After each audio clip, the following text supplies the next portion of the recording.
Hello, RC fans, Racing 393. Ooh, that was tickling my lip. This is the second video I'm doing in my just a pretty much random midweek videos about bits and pieces that I'm doing within my RC hobby. We revisited, or we're going to revisit, the Tamiya TT01E. It's nothing too complicated. We all know pretty much, if you've been in the hobby for a while, then you'll understand what the TT01E or TT02.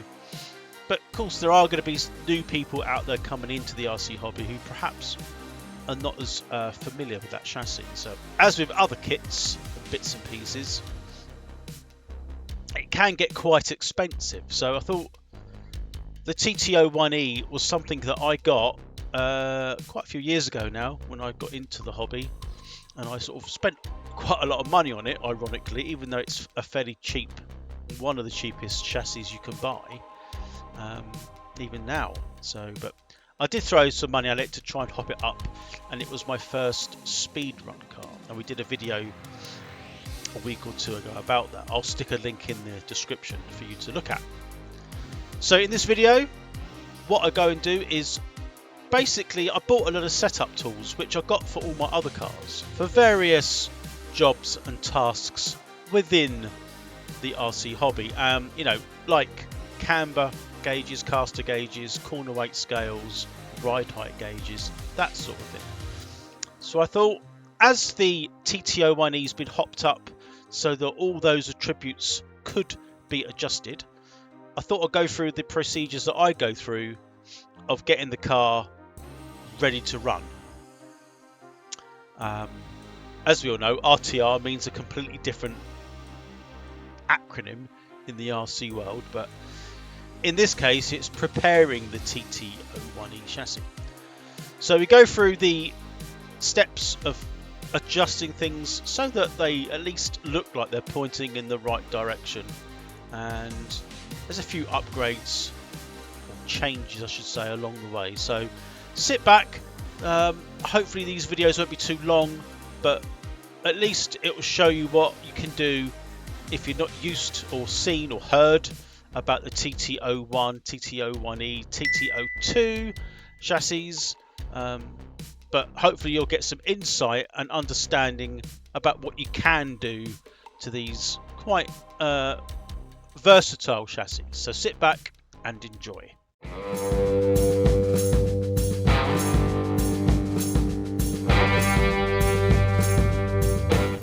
Okay, we're here for part 2 of my midweek video. TT01E setup. If you remember in the last video, what I did was fitted a new rear wing, which is here. Turn the tyres down so they're at least symmetrical. I didn't do anything else. Lowered the body shell a little bit. I think I said lowered the ride height, but I actually, you know, I just wanted to lower the body shell slightly on the chassis. Now, in this video, which I'll show you in a minute, I can hear rain. So, weather update for the video, as we always tend to do. 8.2 degrees, 89% humidity. It's so rubbish. The UK weather is, it's one of those sort of weather systems which is crap. It's never, oh, that's all right. No. Don't get me wrong, we get, you know, stints of good weather. It's never plannable. You think, oh, it's dry. I think I might go out this afternoon with one of my cars. I'll get a video done or something. And you prepare everything, and you think, oh, it's raining now, so I won't bother. Or you think, oh, when we get to like March, the clocks go forward. You think, well, maybe it'll get a bit milder. You know, you're just looking at sort of mid-teens and no cold wind, and you get out and you think, oh, it seems alright, and you get outside and you think, oh, it's freezing your nuts off. Fiddling around with little screws and things, I can't be bothered. So anyway, 8.5 degrees is going up because of my heater in the background there, toasty hot. Well, that is 89 degrees, 89 degrees. I wish it would. Well, that's another thing. It's too hot in here in the summer when we do get hot weather. There's no pleasing us Brits.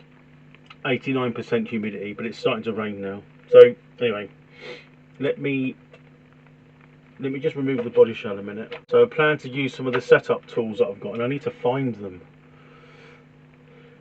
That is another task which I'll do off camera, so you haven't got to endure the process of me hunting around looking for something. I don't know where it is.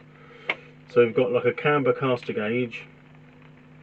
I've got the scales there. A buggy setup station, which I don't know. You can get ones for like touring cars as well. This isn't. Well, this is a touring car, but yeah, it must be. So I don't think it's going to fit that. I'm not sure. I'll use it for that. I think it's going to be too low. I don't know what the difference is. I must admit, I don't know what the difference is. Anyway, that's a separate subject. I've got a small ride height gauge. In fact, I've got two up there for buggies, but I'm going to have to use the one I use for my LMP to fit this, which means I'm probably going to need the setup station Schumacher plate thing. I'm still desperately looking for my other tools. I'm trying to think where my digital gauge is. Oh, I think I found it. That could be it there. I've got a digital caster and camber gauge and a manual sort of tracking gauge, which we'll use as well. So I'm going to get all this set up and I'll be back, but on the other camera because it's coming across that way. Okay, right, I've got everything. Got a few things. There's a few things I haven't got. Not that it really matters, I suppose, but I do need another ride height gauge. The LMP one is too low for this, and I've got two buggy ones in. That's obviously they're too high. I mean, initially, as far as I'm aware, the rear toe can't be adjusted, so it's sort of set to what it needs to be set at. This is a towing gauge by RPM, my legal width checker. So it's got on here, it's got a couple of sort of increments on here and one on, well, just one on the end here. In an ideal world, it will go sort of on the floor, but it won't go under the chassis. So I'll have to hold it here. So you hold it with the edge of the tyre, or I suppose you could go to the centre of the tyre. But it is very manual. And also, I don't know whether it will go in, how far it goes in. It will go in. I'll do it that way because I can use like the increments that are sort of on there. So that's kind of what I'm going to be using. So if I go to the centre of the tyre by visual, and this one also to the centre of the tyre, about there.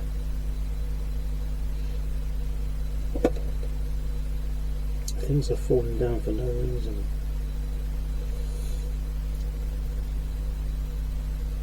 So that's about there. I've got a feeling these are used as blocks on the chassis.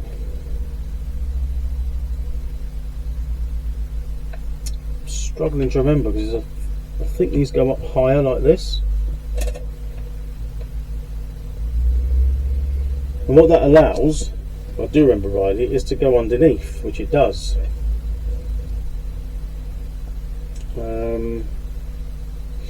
Yeah, okay, let's try that. Well, it's going to be in the centre anyway, isn't it? So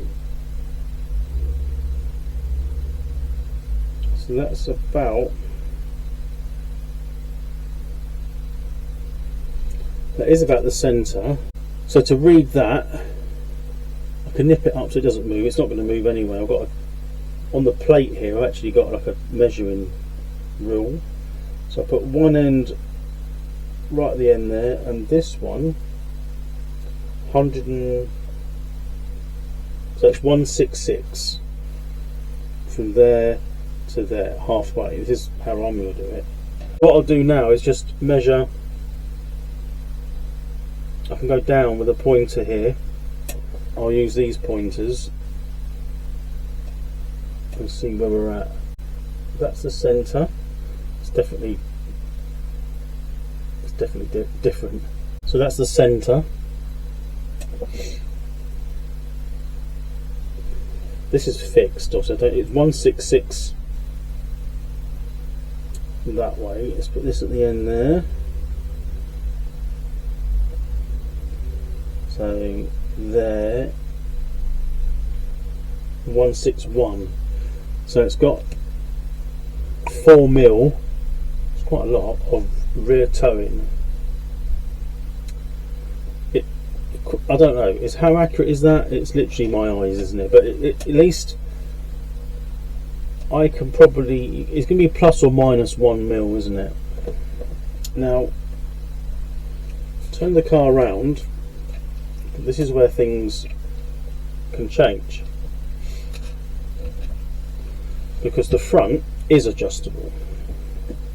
I just want to make sure that it's on there, which it is. So I'll undo it. I'll do the same thing. It's supposed to sit underneath it. So it will sit there, but it's not going to sit up the front. So this is going to be purely sort of eyesight with my bad eyes. So that's way too short. That reads 163. Let's measure that at the same point. So it was 163. Yeah, it's definitely different. It's good enough. 160. So it's 3 mil of tow out at the front, give or take. It's definitely too much. Right, I now need to adjust these turnbuckles, which, if I remember rightly, they can round off like really easy. So I need to make sure there's nothing loose here, which it looks like it is. I've just put a spacer on. There's a bit of play.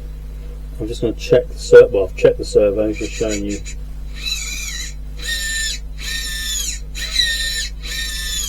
I mean, it might be a little bit tight, but I think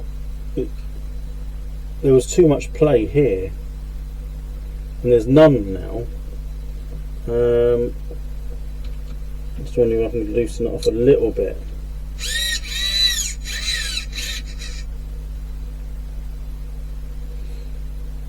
Yeah, it's a bit of a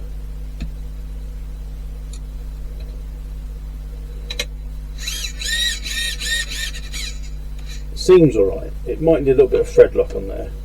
So I've done that up. Bit of weak strength thread lock. It's just taken some of the play out of here. And you go from side to side and this side. The rest of the play is in other bits and pieces, but that's just the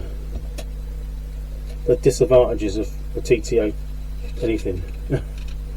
Well, TT01 and 1E and 2, they're a bit sloppy, aren't they? Okay, right, so now what I need to look at is a tool that does the tracking. So I didn't have anything that fits these weird shape in it, so I took them off and just undone them a turn each. It was like 4 mil difference. So I'm just going to measure it again. I've just literally wound these steering turnbuckles out, one turn each, and that's now 160. It should be pointing straight.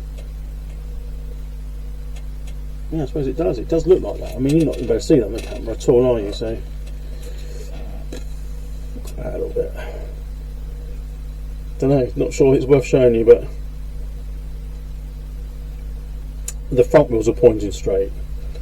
Anyway, I've got a camber gauge here. It's my digital one. So we use like an app, RC Gears, and we've got digital camber gauge on here. Yes, it is. I've just put it on. You can see if I move this in relation to that, it changes. This tyre, so that's upright. I'm going to push it in. It just touches the top of the wheel. If I can, that 1.2 degrees. We'll go the other side. I think the nut sort of sticks out. It might be a bit alright. Let's make sure it's level, which it is. Push it in.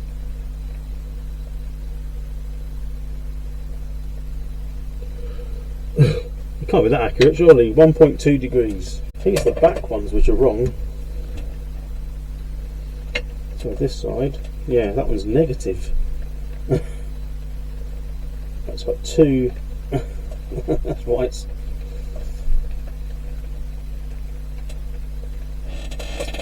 Now, what is that? Just make sure that does sit 0.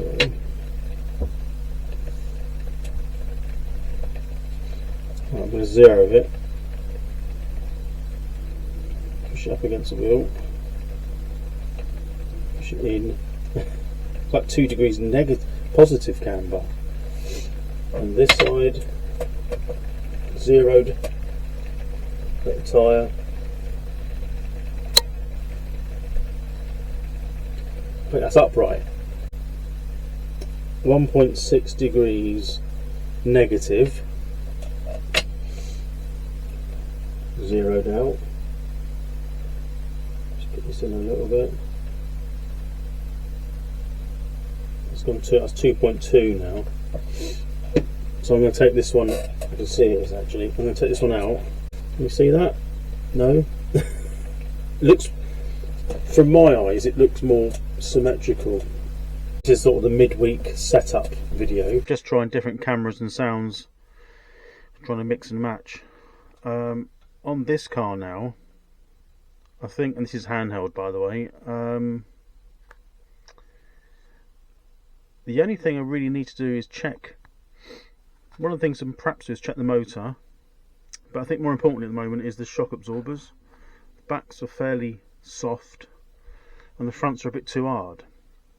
So I need some perhaps stiffer, well, I'll leave the same springs, but thicker oil in the back and thinner oil in the front.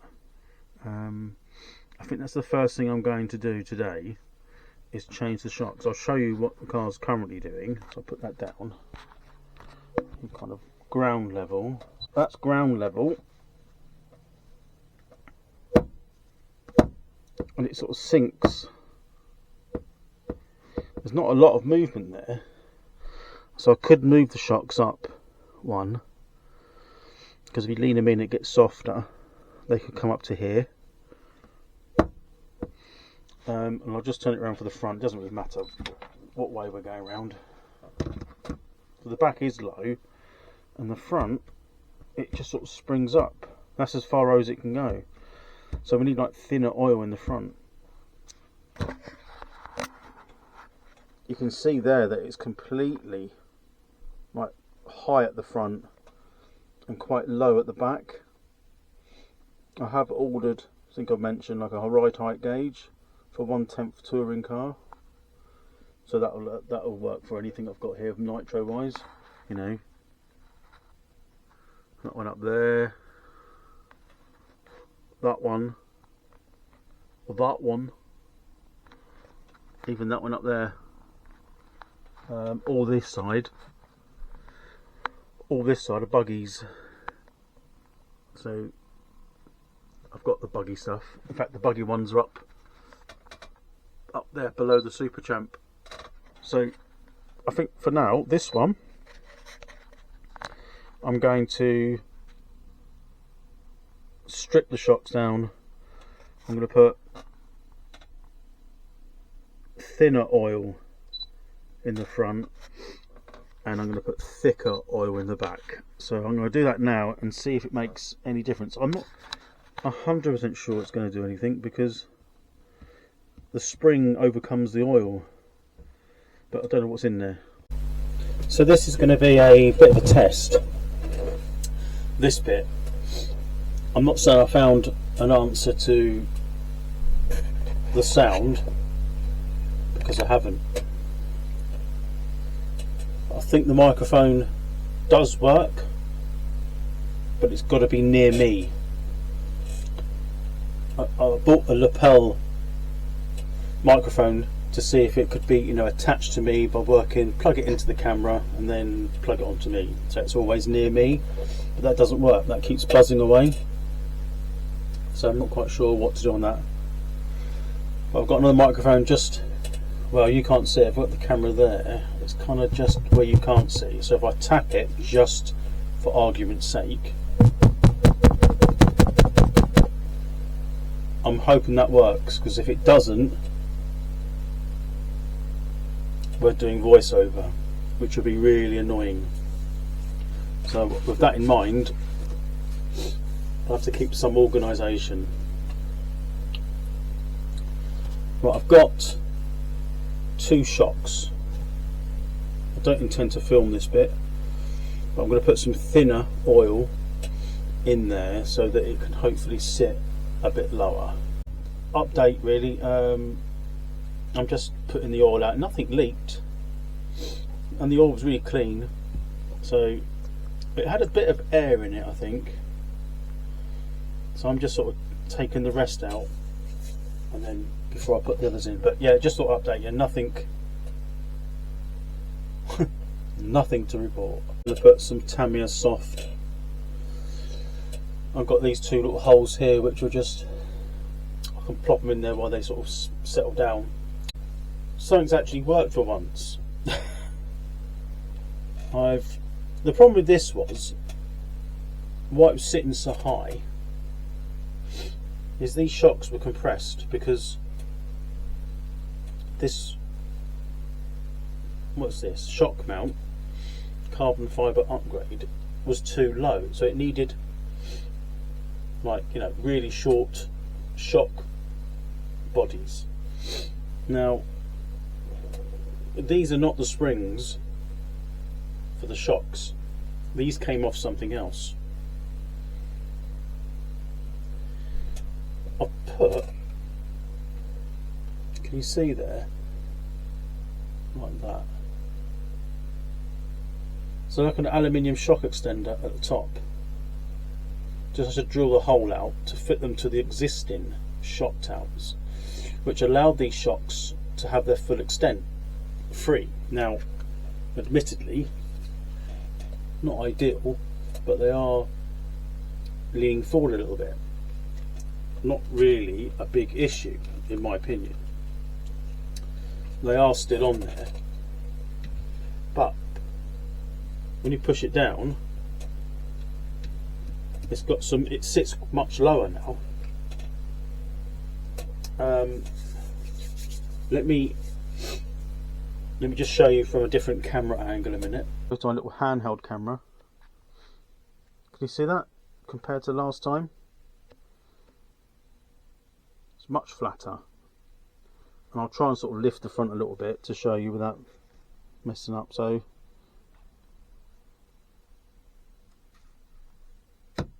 it's got some movement, and same as the back.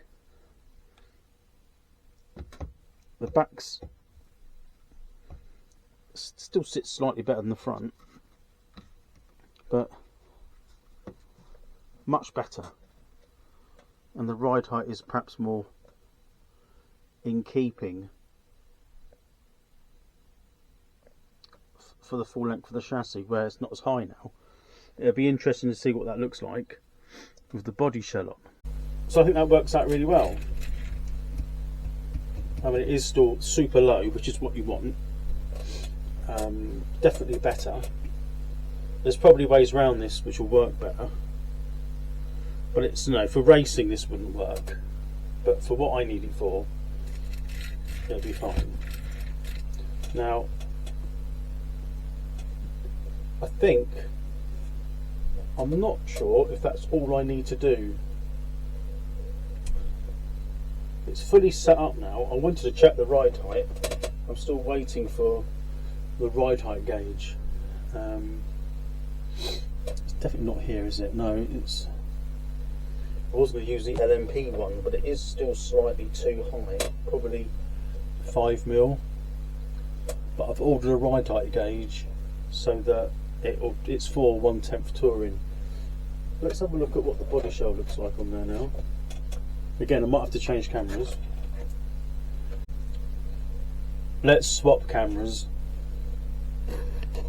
So there you go. Can't get too close because it just blurs. Look at that. That's proper low now. That's actually come out really well.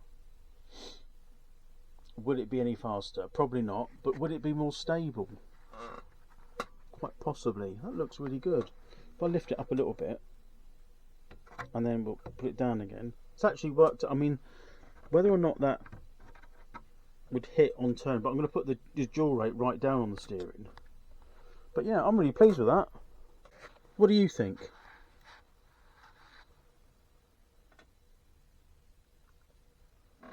What else is there to do? Only sorting out the motor.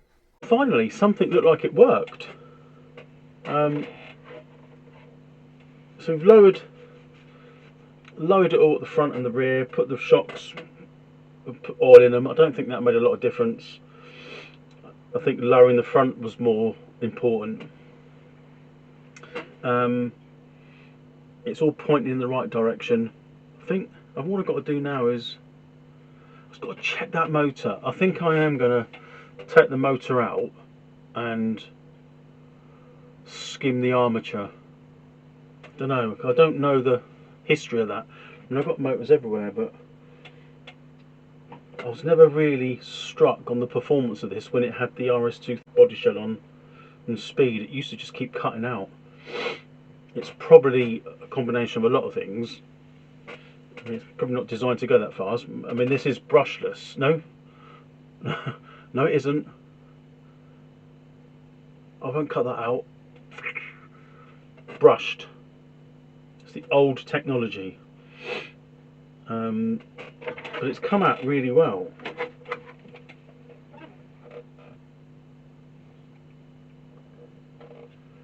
Be interesting to see how this goes, won't it?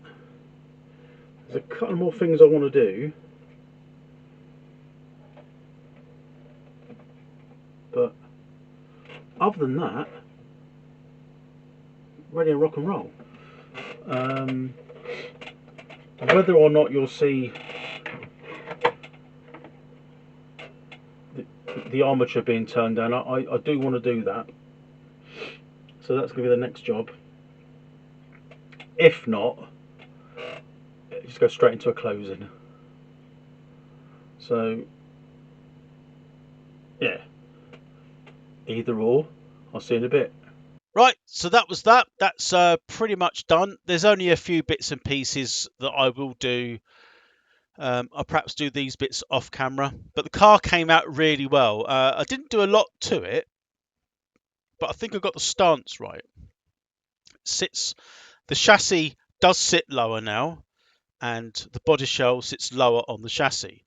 I've got the wheels sort of tucked up just inside the wheel arches, but there's still movement for up and down suspension and for the turning. Now, I have got here, which I didn't have at the time of recording, some couple of tools which I'll show you. So this first one is a ride height gauge for 1/10 touring cars. It fits in, if you can see it, like that. But if you get slightly high, you could turn it up on edge and use these end bits. So I've got that, and this is just something I've got just to help me with my turnbuckles. I've just got a turnbuckle wrench, which hopefully should help with various other kits that I've got as well. So we're going to do that one off camera. Again, at the time of filming the end, I haven't actually skimmed the armature. I'm in two minds of whether to do that or not, but if I do, I will show you a little clip without a beginning or an end, if you see what I mean, after this closing sequence. So I would say stick around, but at this time of recording, I haven't done it yet, so I don't know what time I'll get or when this video will go out. I'm very pleased with how this turned out. Doesn't mean it's going to go faster. Ideally, I think 43 or 45 miles an hour, I can't quite remember, was the top speed of my TT01E back when I had the RS200 body shell. I think I said 2000 before. RS2000 and RS200, even though they're both Fords, completely different cars. The RS200, the shell is much more streamlined, but it was on rubber tyres.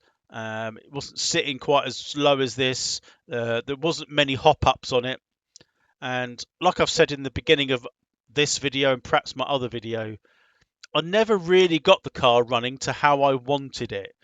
I think trying to run 2S on that setup with a triple turn brushed motor, I'm not so sure that is a fantastic combination. Something isn't quite right, but hence why I don't think skimming the armature or the commutator is going to make any difference. I'm pretty sure it's to do with the speed controller. I might even have to upgrade that speed controller to eliminate that problem, because the motor, the triple turn motor and a 2S LiPo should work anyway. So I've got a feeling it is the speed controller that's letting it down. So that could be an additional cost that I might have to purchase before it goes out for a run. I don't know yet. I mean, I could try it, but to get the same result and you trash the car, for example, would be a bit of a shame. By the way, I'm not intending to trash the car. So, yeah. So I hope you found it interesting. There was, a lot of things wrong with the chassis that weren't set right. A couple of loose screws here and there. Haven't got it on the scales yet, so do that in an outro sequence. Wait and see. So if the video looks like it's longer than a couple of minutes now, you'll know that some extras at the end. So yeah, hopefully we'll get another midweek video soon, as the weather in the UK at the time of recording of this is still cold, but it is slowly improving where the lighter evenings are coming in. So, but you'll see this video, I'm not sure when it will come out, so it's going to be fairly close to sort of real time, if I'm honest with you. So without me keep rattling on about stuff, I hope you enjoyed it. That was my second series in my midweek special. There'll be many other midweek specials incoming where I randomly do cars that I've already done on the channel, but perhaps finish them off to get them up to a running video. So please like and subscribe, hit the notification bell if you would like to be notified of when these videos come out. Thank you for watching. Keep an eye out for any longevity in the video. If it's longer, there will be some bits and pieces at the end, and I'll see you soon.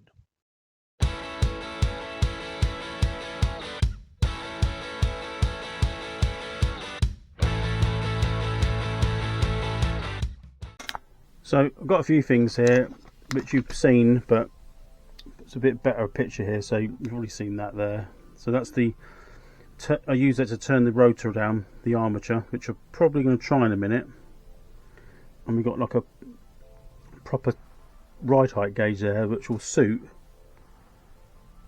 the one temp touring car. I've also got a wrench there for the turnbuckles, and also got these sent. So these are Basher Skinz.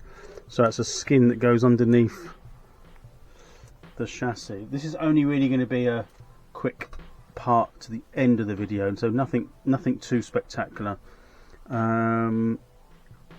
Yeah, I'm going to quickly, I've got to take the motor out, which, you know, I'll do that. I won't film that because I want this to be fairly quick, but we will check that out as well, the ride height gauge. You'll have to excuse the handheld part. So this will go underneath the front here. It's just a case of keeping it flat. That's about 5mm. See that there? I can't go too close because this is, you can't see anything. So it's 5mm rear at the front, 5mm at the back. We'll try the other side.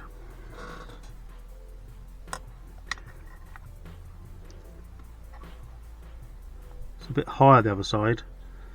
You can see that there. Where is it? There. So it's a little bit high. It's probably the diameter of the tyres, to be honest. And this side's about the same. So it is slightly higher on the other side, funny enough, and that's where the weight of the battery is. But it's pretty tyre diameter. I've got written down on. No, I haven't. That's I'm thinking of. What am I thinking of? I'm thinking of that there. Look, I've got the tyre diameter written down on the spokes, but not this one. So it's possible these are slightly out, or you know. But anyway, there is a better tool to measure the ride height on a touring car. It can go, you know, like that. If you want to measure slightly higher, but that there works. It's flat on the end there. Look. So that works a treat. So all it tells me that the left side of the car is slightly higher, slightly lower than the right side of the car, and the right side of the car's got the battery in, which is the old NIM battery, which will be heavier anyway. So I think what we'll do now is we'll have a look at this. It's just an on-off thing, so as soon as I plug it into some power,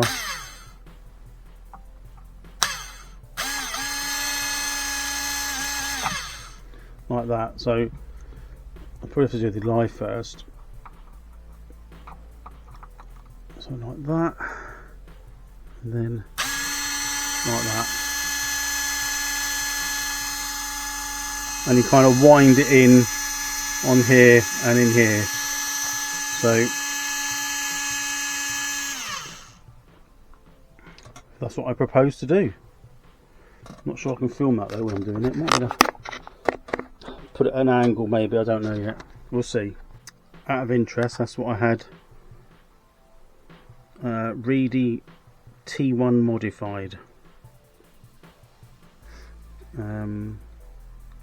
Looks to be in good condition, but the pinion is fine. So the pinion's 26 teeth. So, oh God.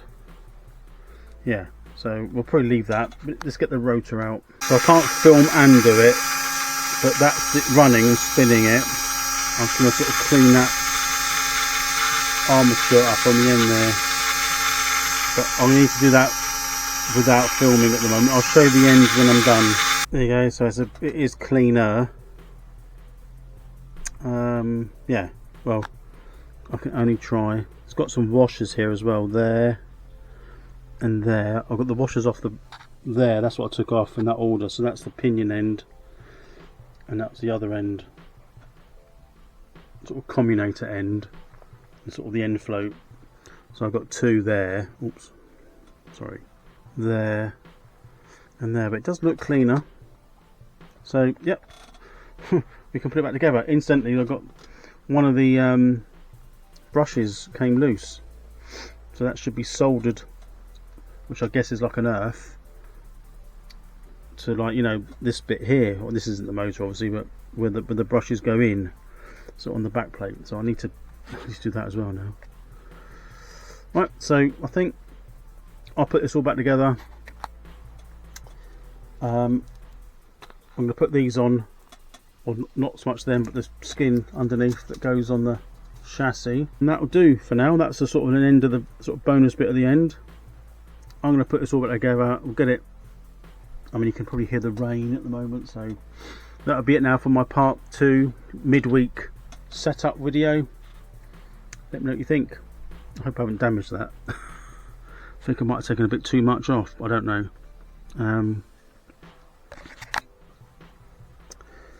You know, but anyway, I'll put it all back together, and we'll find out when I get it all fired up.